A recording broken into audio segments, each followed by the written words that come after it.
Halo, Assalamualaikum warahmatullahi wabarakatuh. Berjumpa lagi di channel YouTube Guru Online. Baik, kali ini Guru Online akan bahas-bahas tentang metode pembelajaran yang sering digunakan saat ini seperti scientific, inquiry, discovery, pembelajaran berbasis masalah, dan juga pembelajaran berbasis proyek ya. Jadi seperti scientific, inquiry, dan teman-temannya ini sering sekali digunakan di dalam RPP. Tapi kira-kira adakah yang sudah benar-benar hafal terhadap sintak-sintak yang ada di metode scientific, inquiry, discovery, pembelajaran berbasis masalah maupun pembelajaran berbasis proyek? Karena yang membedakan metode scientific dengan yang lain-lainnya tadi itu adalah sintak pembelajarannya. Baik, di sini kita akan membahas sintaknya satu persatu ya. Jadi kalau scientific itu meliputi mengamati, menanya, mengeksplorasi, mengasosiasi, dan mengomunikasi. Jadi itu adalah sintak pembelajaran saintifik. Sedangkan inquiry itu ada orientasi, ada merumuskan masalah, merumuskan hipotesis, mengumpulkan data, menguji hipotesis, dan menarik kesimpulan. Jadi kalau scientific tadi sudah berbeda ya sintaknya dengan inquiry, karena pasti yang berbeda itu adalah sintak-sintaknya. Baik, kalau discovery itu ada stimulasi, stimulus yang diberikan. Nah, ada identifikasi masalah, ada pengumpulan data, pengolahan data, pembuktian, dan penarikan kesimpulan. Nah, sekarang kita lihat sintak pembelajaran berbasis masalah.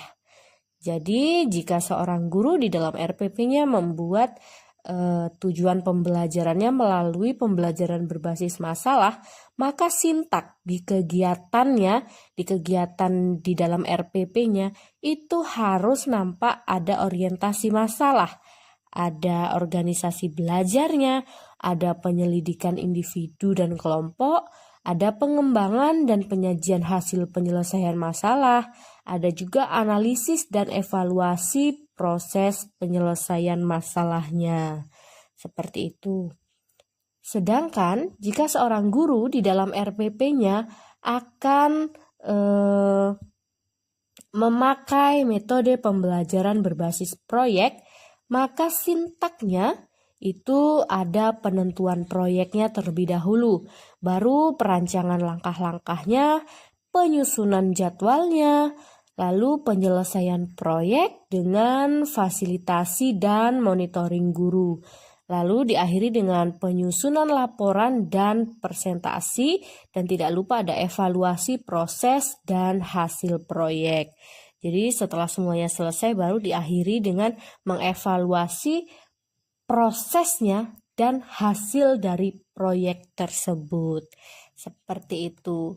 Jadi ini adalah metode-metode pembelajaran yang sering sekali digunakan oleh guru di dalam RPP-nya.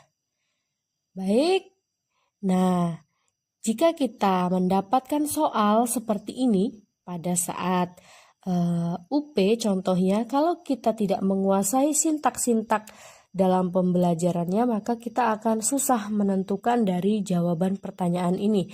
Contohnya, Bu Ani meminta peserta didiknya untuk melakukan pengamatan terhadap suatu masalah yang ada di dalam sebuah teks, lalu mengorganisasikan masalah tersebut dalam bagian-bagian, lalu dibagi dalam penyelidikan secara individu dan kelompok, dan dikembangkan, disajikan dalam sebuah penyelesaian masalah, analisis, dan evaluasi proses penyelesaian masalah. Pendekatan yang dipakai pembelajaran tersebut adalah pendekatan A. Inquiry, B. Scientific, C. Discovery, D. Berbasis proyek, atau E. Berbasis masalah.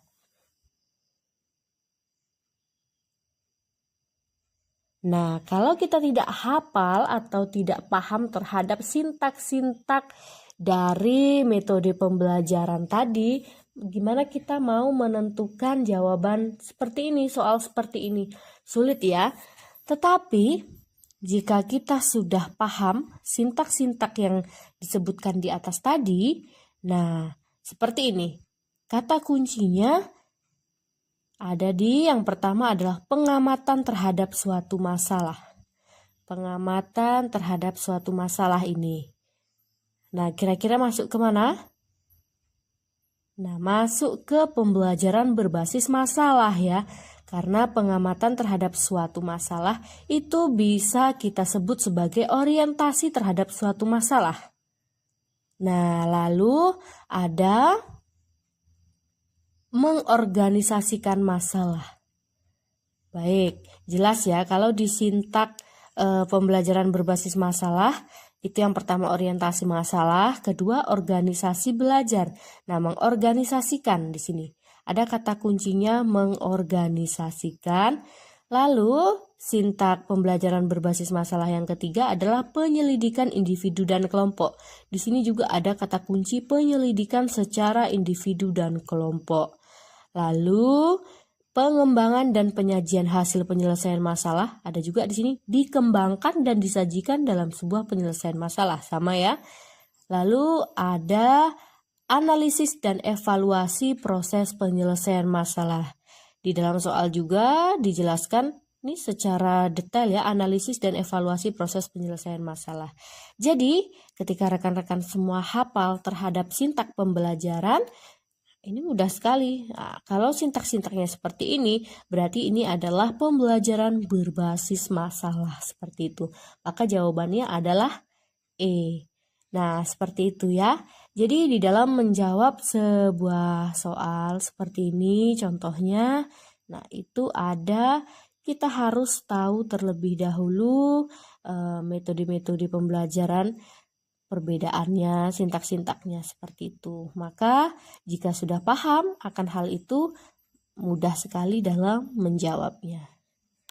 Baik, begitu saja contoh dari metode scientific, inquiry, discovery, pembelajaran berbasis masalah, dan pembelajaran berbasis proyek.